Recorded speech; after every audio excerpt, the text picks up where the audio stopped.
Bom dia, pessoal. Então, conforme foi dito nessa semana, na nossa aula da segunda-feira, vou estar selecionando para vocês, fazendo a gravação, acredito que em 6 partes, tá? Uma com cada tema, então nós vamos iniciar aqui com os principais medicamentos, as principais patologias e medicamentos, né, da saúde do idoso, sexualidade e envelhecimento, hipertensão, diabetes, esses principais temas que correspondem ao segundo bloco nosso, após a primeira prova. Esse material, lembrando que ele vai ser utilizado principalmente para elaboração da nossa segunda avaliação, tá? Aquela nossa avaliação oficial. Então, vou colocar aqui, disponibilizar já o material, tá? Vamos iniciar a apresentação.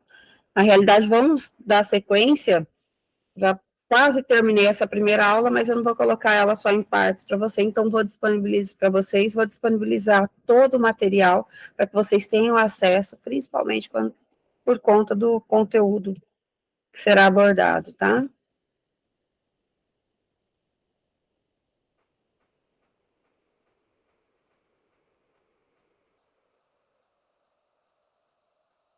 Bom, pessoal, acredito que todos estejam conseguindo visualizar, tá? Então, nós vamos dar continuidade às principais doenças e medicamentos na atenção à saúde do idoso.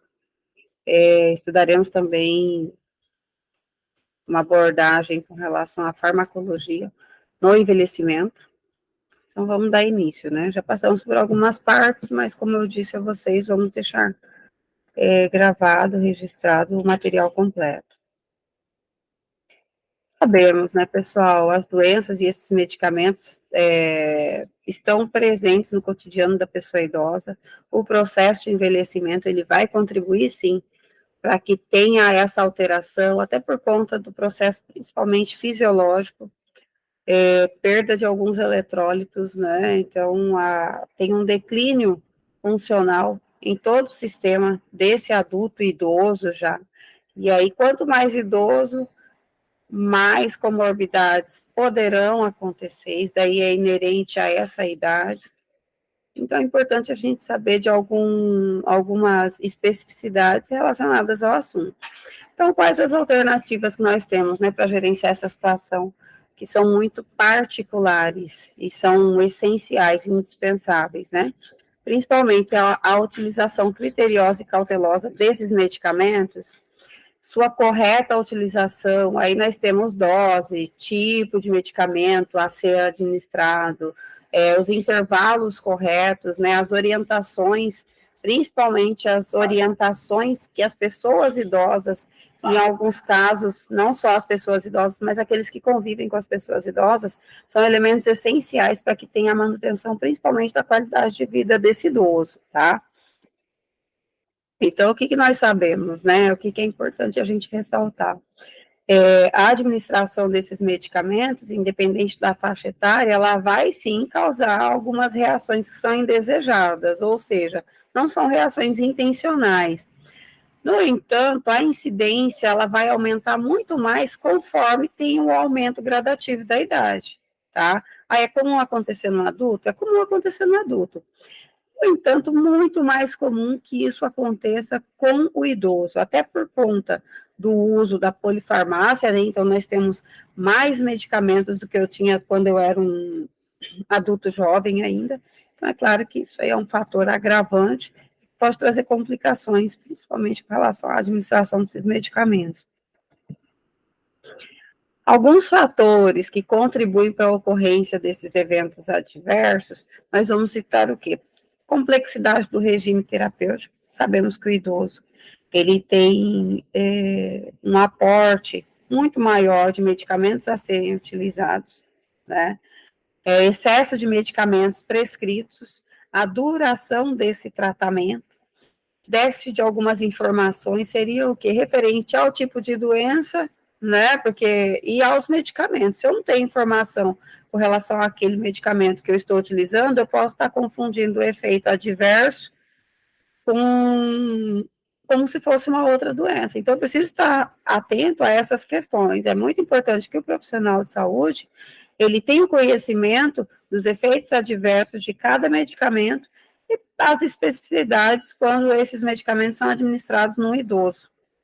Os distúrbios também relacionados, distúrbios cardiovasculares, hepáticos e renais, nós temos sim aquela deficiência, aquele declínio mesmo funcional com relação a esses sistemas, então eu preciso estar observando com relação a esses aspectos. As interações medicamentosas, um dos maiores problemas quando a gente fala ao uso de medicamentos realizado pelas pessoas idosas. Então, as causas especiais, como eu já disse para vocês, elas são as reações adversas, os efeitos farmacológicos daquele medicamento, né? Porque eles podem, sim, ser alterados por conta de outros medicamentos.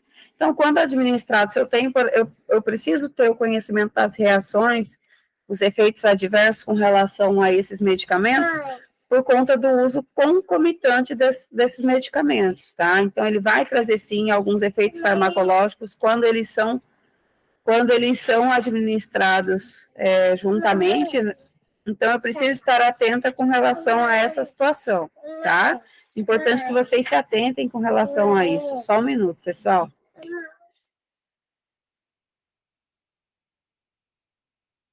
Vai lá com a Camila, vai? Que a Camila vai colocar um desenho para você. Vai lá, vai.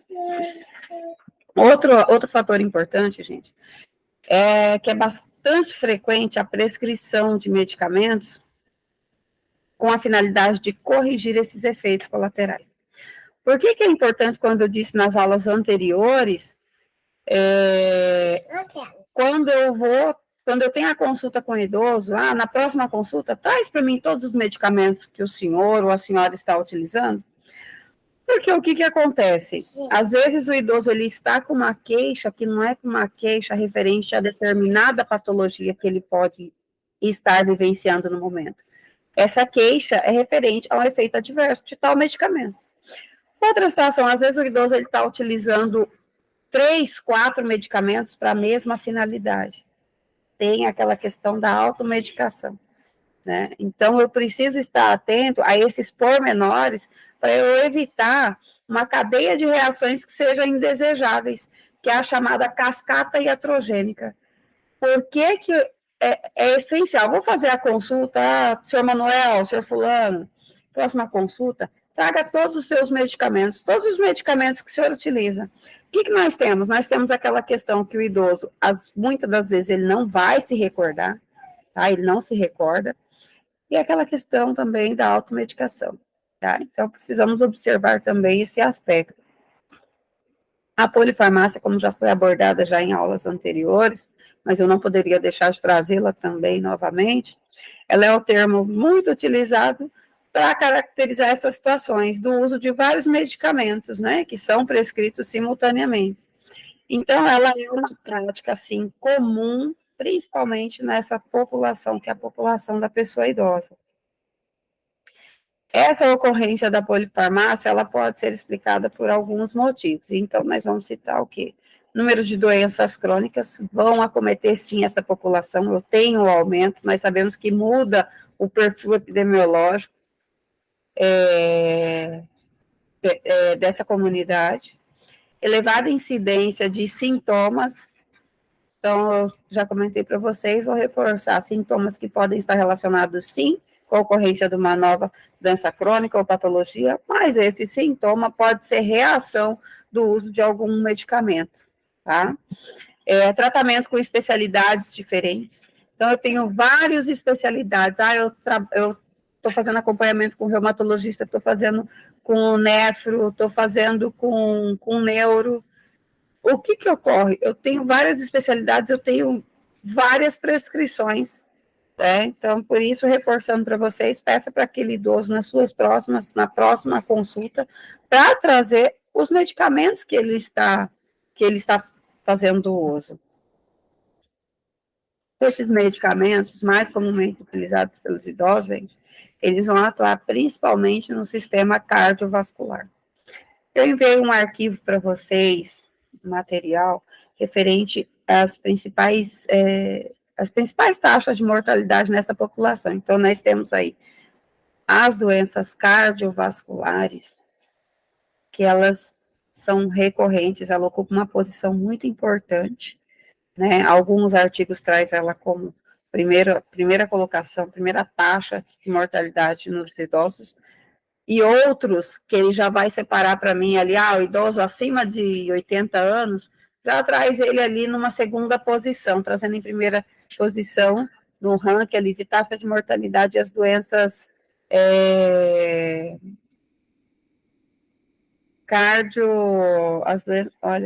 as cerebrovasculares, tá? O que eu posso trazer que é importante nós ressaltarmos? É comum que o idoso utilize antipertensivos, diuréticos, digitálicos e anticoagulantes, tá? Então, são medicamentos que vão estar tratando, que fazem parte dos tratamentos que atuam no sistema cardiovascular. Então, eu preciso, sim, tem uma relevância muito grande, eu preciso estar atento a esse tipo de medicamento, porque ele vai estar representando para mim cerca de 45% da prescrição para essa população, para essa comunidade.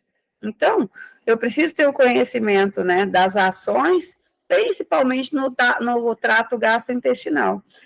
Aí eu tenho os de hipertensivos, diurético, digitálico e anticoagulantes, mas também, consequentemente, antiácidos laxativos e os ansiolíticos.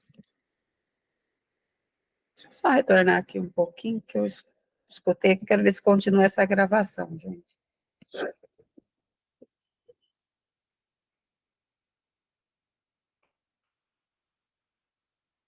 Não, continua assim.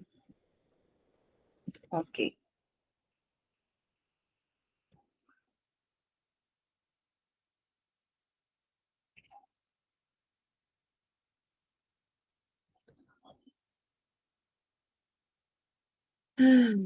Deixa eu voltar, então, para a apresentação.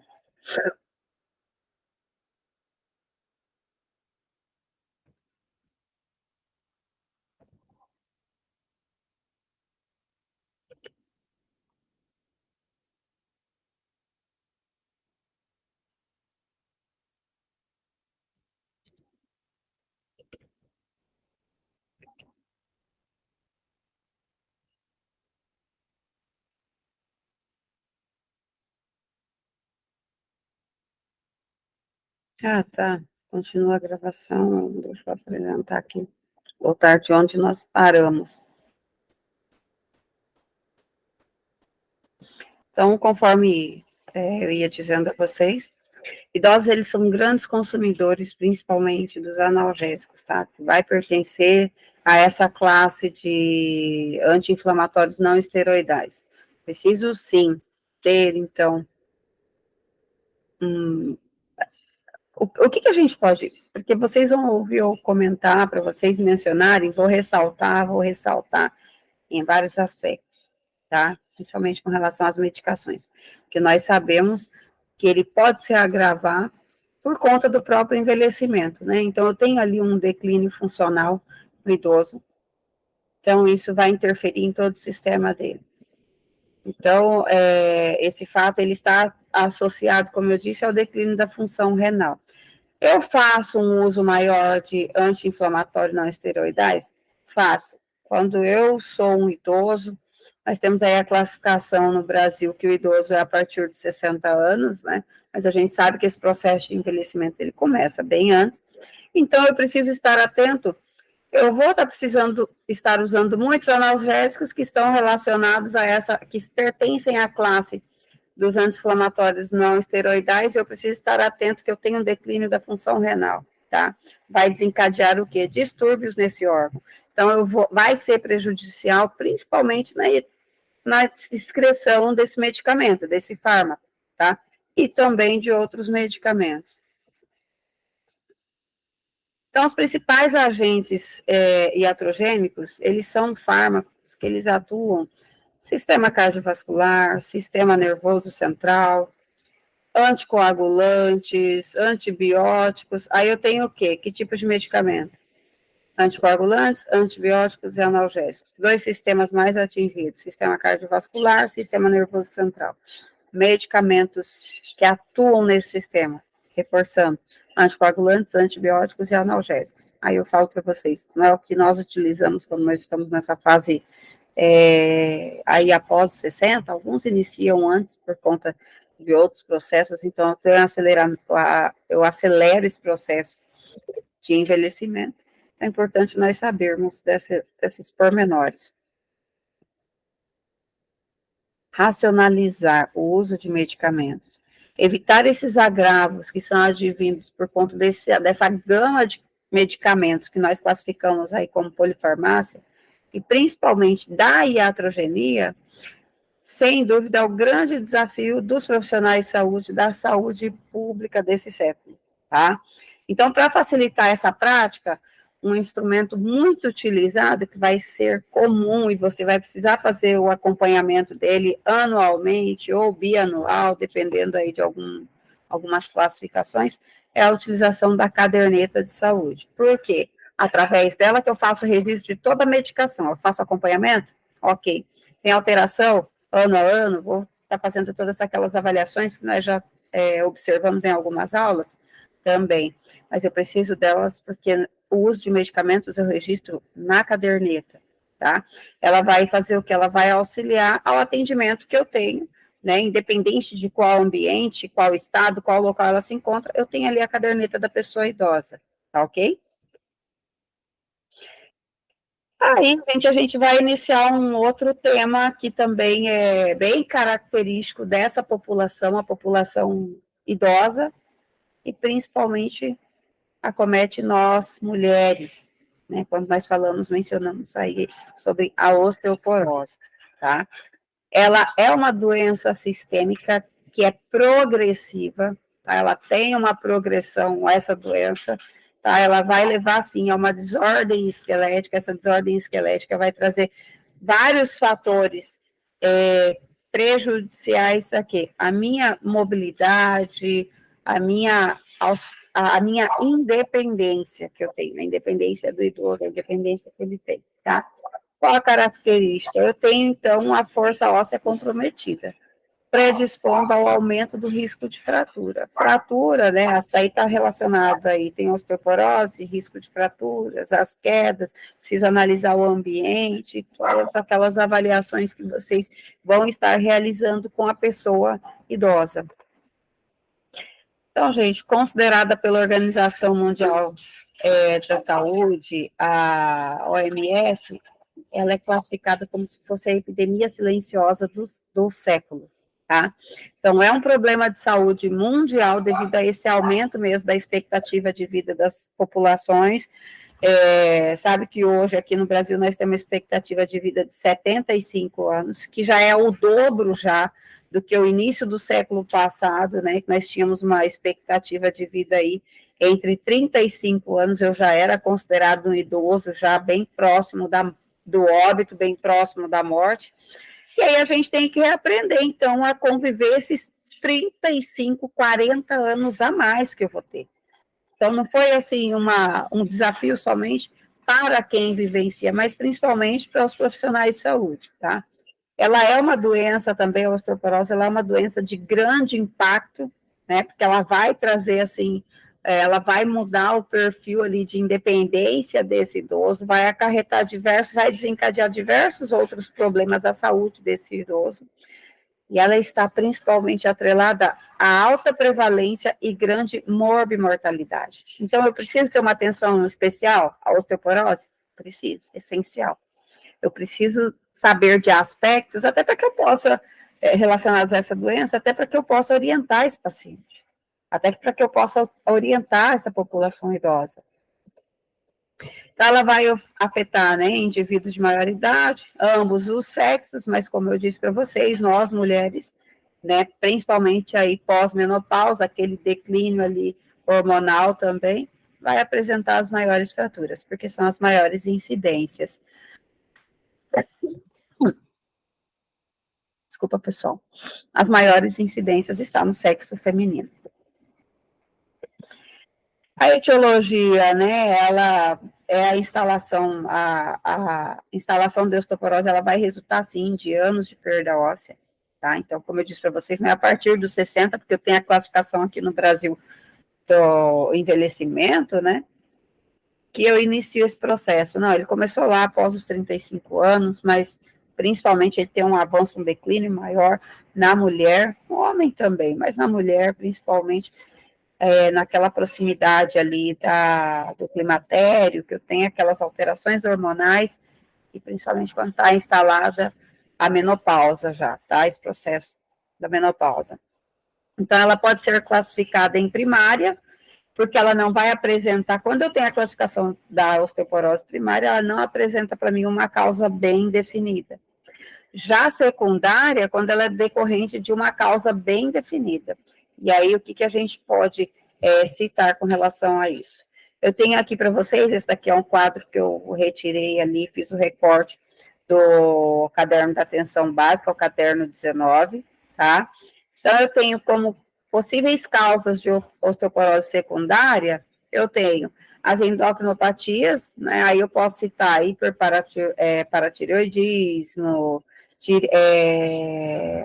tireotoxicose, condições do hipoestrogenismo, né, que é aquela queda ali de estrogênio ali na pós-menopausa, hipogonadismo. Então, quais são desnutrição, neoplasias, uso prolongado de corticoides, a heparina, anticonvulsivante, anorexias nervosas, DPOCs. Então, nós temos uma gama, né, de possíveis causas da osteoporose secundária. Aí, dando continuidade à hiperprolactinemia, né, a prolactinona, hipercortisolismo, doenças renais, doenças do aparelho conjuntivo, síndrome de Cush e outras, né. Então, uma formação óssea adequada nessas primeiras décadas de vida, aí as primeiras décadas de vida, o que eu tenho para mencionar, né? Ali ela vai atingir um pico ali da massa óssea entre a adolescência e ali os 35 anos de idade. Então, percebem que eu não posso esperar e não devo esperar chegar aos 60 anos para que eu tenha adequação, né, eu previna esse tipo de doença. Tem como prevenir a osteoporose? Tem. Não só a osteoporose, como vários outros temas que nós vamos abordar nessa disciplina. E tudo está muito relacionado com a alimentação, atividade física, realmente a qualidade de vida desse paciente, dessa pessoa, tá? Então, gente, podem ser divididos, né, os fatores de risco, eles vão ser divididos em maiores e menores, tá? Então, o que eu tenho como fator de risco que esse caderno vai trazer para mim? O quadro 6 desse caderno vai trazer para mim. Fator de risco maior, fratura anterior causada por pequeno trauma, sexo feminino, baixa massa óssea, raça branca ou asiática, idade avançada em ambos os sexos, né? Então, é um fator de risco. Histórico familiar, fratura, principalmente colo do fêmur, menopausa precoce, né, que é antes dos 40 anos de idade, uso dos corticoides. E já eu destaco como os fatores de risco menor as doenças que induzam a perda de massa óssea, as doenças, né, que induzem a menorreia primária ou secundária, a menarca tardia, nulliparidade, hipogonadismo, independente se ele é primário ou secundário. Então, nós temos vários fatores aí, trouxe esse quadro para vocês, imprimam esse material, tá? Ou arquivem ele para que seja um material aí complementar aí de estudo de vocês. Já a história clínica, gente, ela é fundamental, a história clínica, que ela seja minuciosa, tá? Eu preciso, sim, fazer a investigação desses fatores de risco, para a osteoporose e para, né, os possíveis riscos aí de fraturas. A avaliação dessas mulheres na pós-menopausa, né, que apresentam um ou mais fatores de risco citados anteriormente, principalmente após 65 anos de idade, independente dos fatores de risco, tá? Então, após 65 anos de idade, independente da presença de fatores de risco, eu preciso fazer essa investigação. A osteoporose, ela é, assim, uma doença assintomática, né? Geralmente, primeiros